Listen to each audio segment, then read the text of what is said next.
Okay, so we're going to start by me sharing my desktop. That's going to allow you to see what's going on my screen. The advantage of doing it this way is that you can follow along what I'm doing. If you have two monitors, you can put your Instant Atlas training on one monitor, and on your other monitor you can follow along. So the first thing that we're going to do is have a look at the publisher, and I'm going to quickly show you how to use the different steps of the publisher to create your report. So when you start up the software, when you've installed it, by default you'll get these three icons here on your desktop. So there's the designer, the publisher, and the style editor. Obviously, if you decide not to install the software's icons on the desktop, then you'll need to go to your start menu. So in the start menu, it's going to be in GUIs, in the Instant Atlas here, Instant Atlas Desktop Edition, and we'll have the designer, the publisher, and the style editor just there. So I'm going to load the publisher now. And it'll take a couple of moments just to load it up because it checks through the license to decide which of the templates I'm licensed to use. So it just usually takes a couple of moments. Can I ask a question, please? Sure. If I don't have any icons on my desktop, and also I don't have anything on my start menu, where would I be able to find the software? The software is always installed by default into an installation directory. To find the installation directory, you would simply go into your C drive. So I'm going to open up the Windows Explorer menu here and show you. So that's the publisher loaded, but let's look at the C drive to answer your question. So you go into the C drive, and then you go into a folder called Program Files, and then you want to look for GUIs, then Instant Atlas. And you'll find the executables for the three pieces of software here. So you've got publisher, you've got designer, and you've got style editor. There's also a lot of extra information in this particular folder that we'll refer to throughout training, so it's a really good question. Oh, thank you.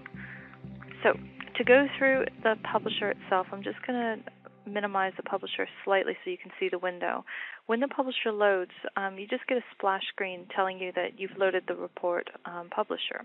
So if you ever need to check what version of the publisher you're on, you can go up to Help and then go to About, and you'll see a window that explains what your version number is and where you've actually kept your license file.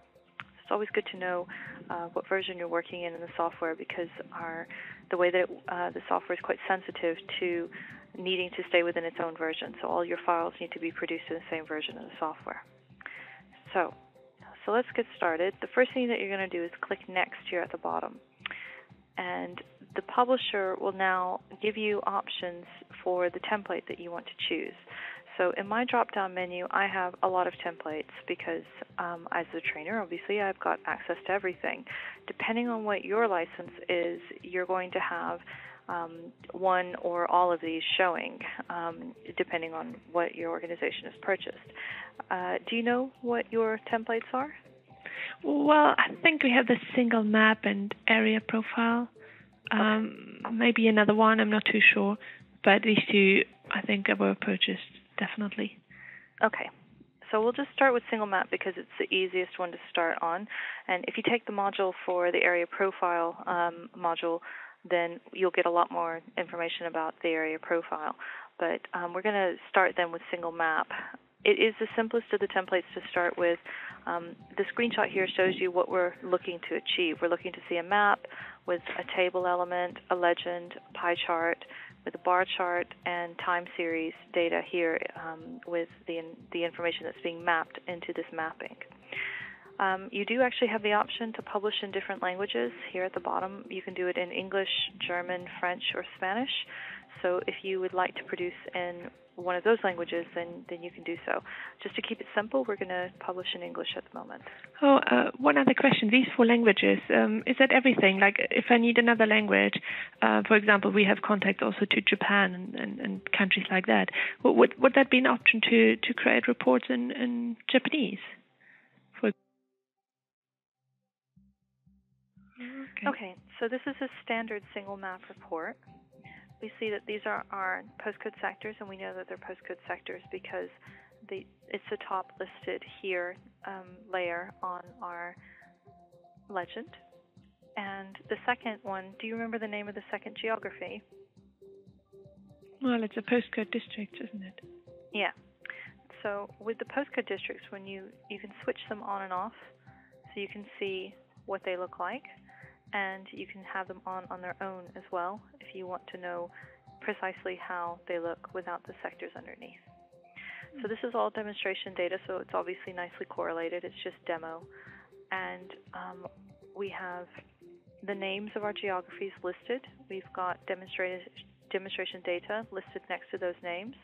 As we scroll around, we can see different elements highlighting throughout the report. We have a pie chart, so if we want to highlight one of these quartile ranges, then if I want the range between 0 and 14, then I can see there's 20.2%, and I can select them out in such a manner. I can also make individual selections if I want to, and if you want to, you can also hold down Control, and you can make multiple selections. Okay? Yeah. Okay, so that's our first report. That's the very basic settings of the publisher. Do you have any questions so far? Oh, well, I was wondering, in the legend where it says postcode sectors.shp and postcode district.shp, I mean, these are the file names of the map file, isn't correct. it? That's correct. Is there any way to change this? Like, if you don't want the file names to appear there? Yes, there is. And so that's actually a really good question because it leads into the next stage of publishing. These are the more advanced settings of the publisher, and we can go over those next. But do you have any other questions apart from that? No. Okay, good. Yeah, all right. I'm fine for the moment. All right then.